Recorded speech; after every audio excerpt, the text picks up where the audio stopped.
नमस्कार मेरे प्यारे साथियों, मैं एक बार फिर आप लोगों के साथ बेहतरीन सेशन लेकर आ गया हूं, जिसमें आप आईपीसी के बारे में देखेंगे। आईपीसी इंडियन पेनल कोड के बारे में इसमें देखेंगे कि जो धाराएं होती हैं वो किन अपराध पर लगाई जाती हैं, कौन कौन सी धाराएं ऐसी हैं जो मुख्यतः ज़्यादातर अपराधों पर लगाई गई हैं अभी तक। चलिए हम सेशन को शुरू करते हैं। स्टार्ट करने से पहले मैं आपको बोल दूं कि इस सेशन में हम जो मुख्य मुख्य धाराएं हैं, जो आईपीसी हैं, वही हम कवर करेंगे।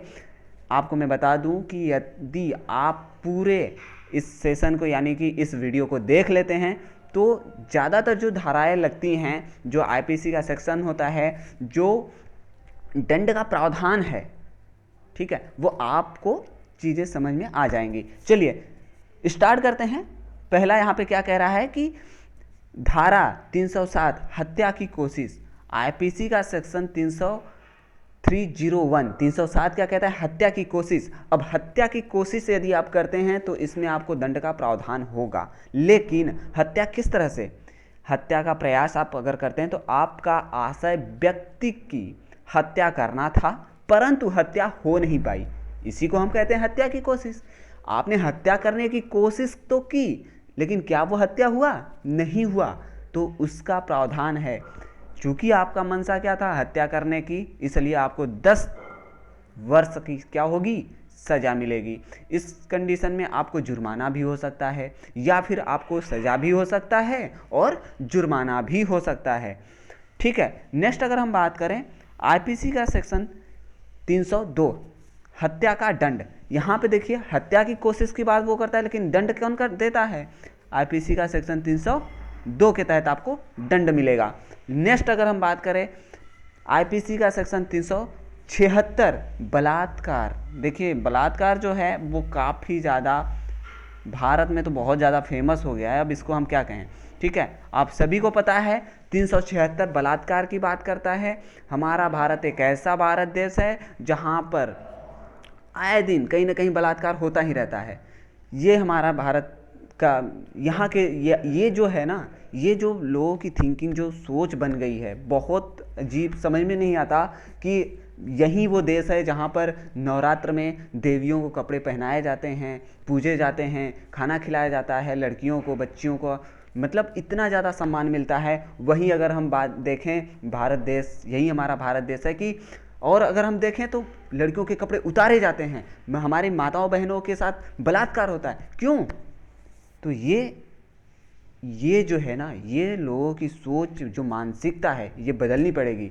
चलिए अगर हम बात करें अपने पॉइंट पर, तो पॉइंट हमारा क्या है? बलात्कार की। बलात्कार 376 के तहत बलात्कार की सजा की प्रावधान करता है। लेकिन बलात्कार हुआ है, यह किस में दिया गया है? किस तरह का बलात्कार होता है, किसे बलात्कार माना जाएगा, यह हम 375 में देखते हैं। और 375 चूंकि इसमें नहीं है, तो मैं आपको बता दूं कि 375 में 6 प्रकार की बलात्कार की बात कही गई है।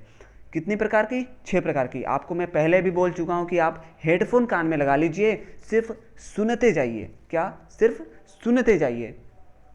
मेरे प्यारे साथियों, बलात्कार की अगर हम बात करें, रेप की बात करें, तो इसमें क्या है? इच्छा के विरुद्ध बलात्कार। पहला क्या कहता है? इच्छा के विरुद्ध बलात्कार। यदि किसी स्त्री का, किसी महिला का इच्छा नहीं है और उसके बावजूद यदि आप उसके साथ ऐसे कार्य करते हैं, तो वो क्या बलात्कार की श्रेणी में आएगा? तो बिल्कुल हाँ, बलात्कार की श्रेणी में आएगा। नेक्स्ट अगर हम बात करें दूसरा, तो सम्मति के बिना बलात्कार। अब आप कहेंगे कि नहीं, सम्मति और इच्छा तो एक ही चीज़ हो गई, तो नहीं। देखिए सम्मति अगर हम कहें तो सम्मति एक विवाहित पुरुष के लिए हो जाता है, विवाहित स्त्री के लिए हो जाता है, विवाहित लोगों के लिए हो जाता है कि स्त्री की सम्मति नहीं है, आज नहीं, वो नहीं करना चाहती, तो उस कंडीशन में यदि पुरुष उसके साथ करता है तो उसमें क्या, वो उसे बलात्कार की श्रेणी में माना जाएगा। और इच्छा की बात करें तो इच्छा में अगर शादीशुदा नहीं है, विवाहित नहीं है, तो अगर उसके साथ करते हैं तो उसे इच्छा के विरुद्ध माना जाए। चलिए नेक्स्ट अगर हम देखें तीसरा है कि, तो यदि स्त्री, क्या कह रहा है? यदि स्त्री के साथ डराकर या भय दिखाकर यदि उसके साथ ऐसे कार्य होते हैं तो उसे किसमें किया जाता है, उसे बलात्कार की श्रेणी में रखा जाता है। चलिए नेक्स्ट अगर हम देखें कि किसी स्त्री को नशे की हालत में, देखिए फिफ्थ क्या कह रहा है कि किसी स्त्री को, किसी भी स्त्री को यदि आप कोई नशा देकर या फिर उसे बेहोश करके या फिर उसे नशे के हालत में अगर उसके साथ इस तरह के कार्य करते हैं तो वह भी बलात्कार की श्रेणी में आता है। नेक्स्ट अगर छठा हम बात करें तो यदि कोई शादी का वादा करता है और शादी नहीं करता, शादी का वादा किया, क्यों, क्योंकि उसके साथ इस तरह के कार्य करना था, लेकिन उसको करने के बाद उसने कहा कि नहीं हम तो शादी नहीं करेंगे, तो वह भी बलात्कार की श्रेणी में आता है। जिसके साथ ऐसा घटना हो तो आईपीसी के सेक्शन 375 में प्रावधान किया गया है, उसके साथ बिल्कुल ही क्या होगा, सजा मिलेगी। ठीक है, चलिए नेक्स्ट अगर हम बात करें आईपीसी का सेक्शन कि क्या 95, देखिए हमने बलात्कार की अगर हम बात करें 375 और 376 को, 376 सभी को पता है, इसमें बताने की जरूरत नहीं है। आईपीसी का सेक्शन 376 बलात्कार की सजा की प्रावधान करता है। 375 यानी कि 375 क्या है मैंने आपको अच्छे से बता दिया। इसमें 6 पॉइंट दिए गए हैं जिसमें आपको रेप के बारे में बताया गया किस तरह से होते हैं, वो आपको मैंने बता दिया। चलिए नेक्स्ट अगर हम बात करें 395 डकैती की बात करता है। 395 अगर आप डकैती करते हैं, डकैती, देखिए डकैती करना और डकैती के दौरान हत्या करना, वो दोनों का सजा अलग अलग हो जाता है। देखिए डकैती, सिर्फ अगर आप डकैती करते हैं तो इसमें आपको सिर्फ क्या होगा, सजा दी जाएगी। सजा क्या होगा, जेल होगा। लेकिन अगर आप डकैती के साथ साथ उसका हत्या भी कर देते हैं तो आपको कठोर सजा या फिर आपको आजीवन कारावास या फिर आपको सजाए मौत यानी कि फांसी की सजा भी हो सकती है। ठीक है, तो नेक्स्ट अगर हम बात करें, नेक्स्ट अगर हम चलें तो षड्यंत्र रचना। अब षड्यंत्र क्या हो सकता है, षड्यंत्र किसी भी तरह का हो सकता है ना। षड्यंत्र की बात करें तो षड्यंत्र रचना ये किस में दिया गया है, आईपीसी की सेक्शन 120 में दिया गया। अगर कोई व्यक्ति आपराधिक षड्यंत्र में शामिल हो तो उस कंडीशन में, आपराधिक षड्यंत्र का मतलब अपराधी तो कोई और, मतलब अपराध तो कोई और करना चाहता है, यानी अपराधी कोई और होगा, लेकिन उस षड्यंत्र में आप शामिल हैं, इसका मतलब आपका भी उसमें योगदान है, मतलब आप भी क्या हैं, अपराधी माने जाएंगे। तो उस कंडीशन में आईपीसी का सेक्शन 120 कहता है कि आप भी क्या होंगे, अपराधी होंगे और षड्यंत्र रचने के जुर्म में आपको भी क्या होगा, दंड मिलेगा। चलिए नेक्स्ट अगर हम बात करें, 365 आईपीसी का सेक्शन 365 क्या करता है, अपहरण की बात करता है। अच्छा, अब अपहरण क्या होता है, तो भैया अपहरण आप सभी को पता है कि गुप्त रूप से बंधक बनाकर रखना। यदि किसी का अपहरण हो जाता है तो आईपीसी का सेक्शन 300 कौन सा, 365 है। 365 के तहत उसको क्या होगा, सजा दिया जाएगा।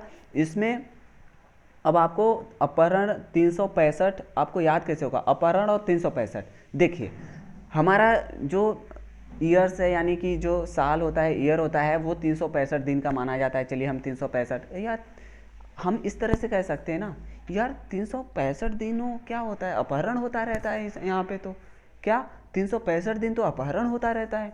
तो इसका मतलब क्या, हमें यह याद हो गया कि 365 आईपीसी का सेक्शन एक ऐसा सेक्शन है जो अपहरण की बात करता है, यानी कि आईपीसी का सेक्शन 365 क्या है, अपहरण की बात करता है। चलिए नेक्स्ट अगर हम बात करें तो सबूत मिटाना किस में दिया गया है, 201 में सबूत मिटाना। समान आशय क्या है, समान आशय। अब समान आशय किस में दिया गया है, तो 74 में समान आशय दिया गया है। वही बात करें हम अगर छीना झपटी की, तो छीना झपटी किस में है, छीना झपटी 412 में है। नेक्स्ट अगर हम बात करें तो विधि के विरोध जमाव किस में है, 141 में दिया गया है। छीना झपटी 412 में दिया गया है। और मिथ्या साक्ष्य देना ये किस में है, 191 में है। चलिए नेक्स्ट अगर हम बात करें हत्या करना किस में है, तो हत्या करना 300 में दिया गया है। क्या करना, हत्या करना किस में दिया गया है, 300 में दिया गया है। नेक्स्ट अगर हम बात करें आत्महत्या की कोशिश, देखिए अब आत्महत्या की कोशिश आप बोलेंगे यार आत्महत्या करने का भी हमें अधिकार नहीं है, ये कौन सी बात हो गई। तो बिल्कुल भाई, आपको आत्महत्या करने का कोई अधिकार नहीं है, आप आत्महत्या नहीं कर सकते, यह एक दंडनीय अपराध है। सब आपने देखा होगा कि कहीं भी अगर कोई आत्महत्या करने की कोशिश करता है, लेकिन अगर वो बच जाता है, आत्महत्या करने की कोशिश की, अगर निपट लिए तब तो ठीक, लेकिन अगर बच गए तो फिर पुलिस उनको निपटाएगी, है ना। आप समझ सकते हैं फिर, क्योंकि इसमें सजा का प्रावधान है, आत्महत्या की कोशिश हम नहीं कर सकते। चलिए नेक्स्ट अगर हम बात करें गर्भपात की, तो गर्भपात आप सभी को पता है ना, एक 312 में दिया गया है, आत्महत्या की कोशिश 309, याद कर लेना आप सब लोग। चलिए नेक्स्ट अगर हम बात करें 315, आईपीसी का सेक्शन 315 क्या कहता है, हमला करना। क्या, हमला करना 315 पे है, ठीक है, हमला करना। चलिए नेक्स्ट अगर हम बात करें 354 की, तो देखिए अब 354 स्त्री लज्जा भंग, स्त्री लज्जा भंग, यदि कोई व्यक्ति है जो स्त्री को या फिर किसी गर्ल्स को, किसी भी महिला को क्या करता है, कमेंट करता है ना, कमेंट पास करते हैं लोग, ओए क्या हाल चाल, कैसी है, बड़ा मटक के चल रहे, मतलब इस तरह के कमेंट अगर पास करते हैं, स्त्री को लगता है कि नहीं, स्त्री को अगर लगता है कि नहीं यह गलत है, इसने जो कमेंट किया है उसके सम्मान को आहत पहुंचाता है, सम्मान को क्या ठेस पहुंचाता है, तो उस कंडीशन में आईपीसी के सेक्शन 354 के तहत वह एक अपराध होगा। कौन अपराधी, कौन होगा, जो कमेंट करेगा। यह जो है आईपीसी का सेक्शन 354 स्त्रियों के लिए बहुत ही अच्छा धारा है, बहुत ही अच्छा सेक्शन है। चलिए नेक्स्ट अगर हम बात करें अपहरण की, अपहरण, तो अपहरण ये 362 में भी अपहरण की बात किया गया है, ठीक है, 362 में भी। चलिए नेक्स्ट अगर हम बात करें तो 415 क्या है, छल कपट, छल कपट की अगर हम बात करें 415 तो छल कपट की बात करता है। वहीं अगर हम बात करें गृहभेदन, गृहभेदन 445 की बात करता है, यानी कि आईपीसी का सेक्शन 445 जो है वो गृहभेदन की बात करता है। वहीं अगर हम बात करें कि 494 पति पत्नी के जीवन में पुनः विवाह, अब आपको लगेगा कि यार पुनः विवाह मतलब हम दोबारा विवाह कर लेंगे, तो नहीं, इसमें इसका कहने का मतलब ये है 494 कहने का मतलब ये है कि अगर आप विवाहित ऑलरेडी हैं, क्या आप विवाहित हैं और आपने दूसरा विवाह कर लिया, यदि आप विवाहित और आपने दूसरा विवाह कर लिया तो वो क्या होगा, एक अपराध होगा, चाहे वो पति हो या फिर चाहे वो पत्नी हो।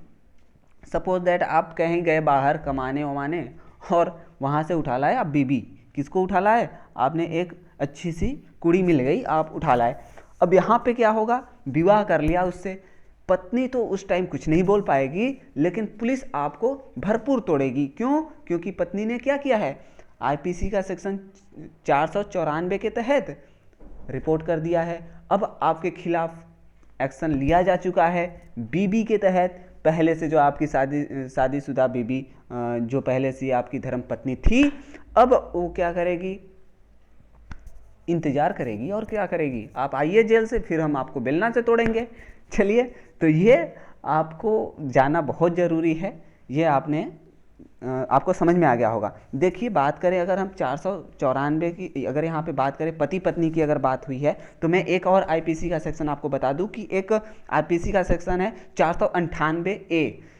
देखिए 498A है और एक 498 है।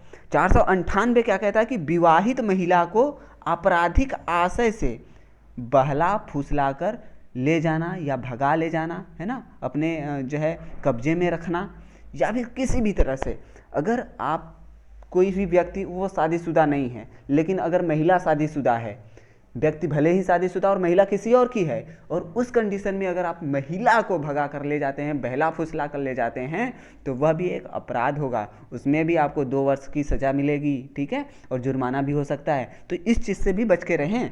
चलिए, अगर हम बात बोला था मैंने, हाँ 498 की, 498A की, तो घरेलू हिंसा की अगर हम बात करें, जैसे घरेलू अगर पत्नी है, बीबी है, ज़्यादातर जो है उनको पता होना चाहिए ये चीज़ कि जो बीबी हैं उनके साथ, उनके घर में, मतलब उनके ससुराल में, उनके ससुराल वाले अगर किसी भी तरह का क्या कर रहे हो, प्रताड़ित कर रहे हो, किसी भी तरह का क्या कर रहे हो, हिंसा कर रहे हो उनके ऊपर, तो इस कंडीशन में उनके लिए आईपीसी का सेक्शन 498A हमेशा तैयार रहेगा।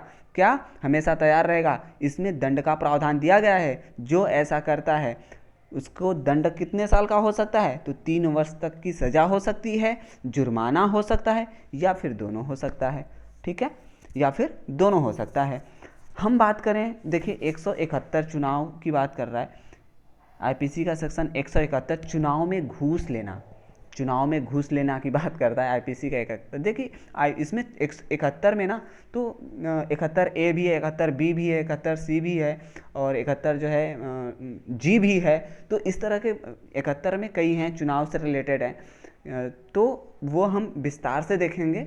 इसमें हम अभी जो है जो पॉइंट है बस उसी को हम देख रहे हैं। चलिए, मानहानि की बात करें तो मानहानि का आपको पता होगा 499 में दिया गया है। मानहानि का मतलब क्या होता है कि वही चीज़ होती है, अगर किसी पुरुष को या फिर किसी भी व्यक्ति का आप अपमान करते हैं, अपमानजनक टिप्पणी करते हैं, ठीक है, तो आप पर मानहानि का केस लग सकता है, और कई बार लगा भी है। आपने देखा होगा कि एक जो है पिछले साल या फिर लगा था, है ना, किसी के ऊपर, किसी सांसद के ऊपर लगा था कि उन्होंने कोई टिप्पणी कर दी थी किसी प्रतिष्ठित व्यक्ति पर, तो उन पर ये मानहानि का केस लग गया था 499 के तहत। उसके बाद हम बात करें देशद्रोह की, तो देशद्रोह में भी कई आ जाते हैं। देशद्रोह में जो है देशद्रोह एक आईपीसी के सेक्शन 21 में भी दिया गया है, 22 में भी दिया गया है, 23 में भी दिया गया है, और यहाँ पे देखिए 24 में भी दिया गया है।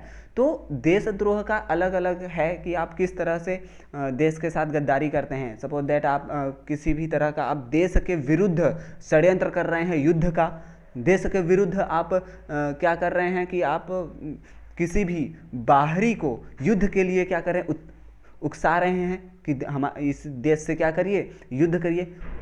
आपको पता होगा कि इस देशद्रोह में आपको सजाए मौत होती है, सीधा फांसी होता है। ठीक है, तो इस चीज़ को आपको ध्यान रखना है। ठीक है, चलिए इसको हम विस्तार से देखेंगे आगे नेक्स्ट वीडियो में।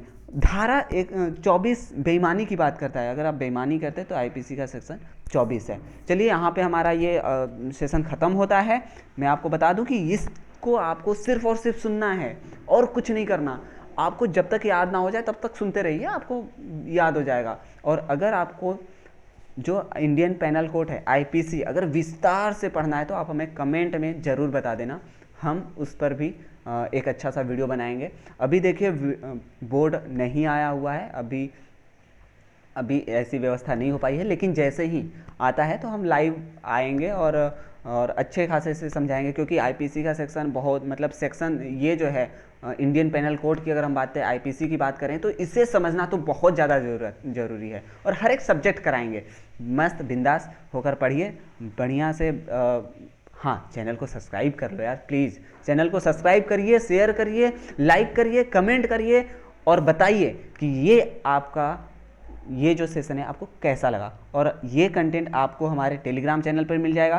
टेलीग्राम आप यहाँ पे ये सर्च कर सकते हैं टेलीग्राम पर, या फिर हम टेलीग्राम का आपको लिंक डिस्क्रिप्शन बॉक्स में दे देंगे, आप वहाँ से क्या कर सकते हैं, ज्वाइन कर सकते हैं। तो ये वीडियो बस इतना ही, तब तक के लिए नमस्कार, जय हिंद।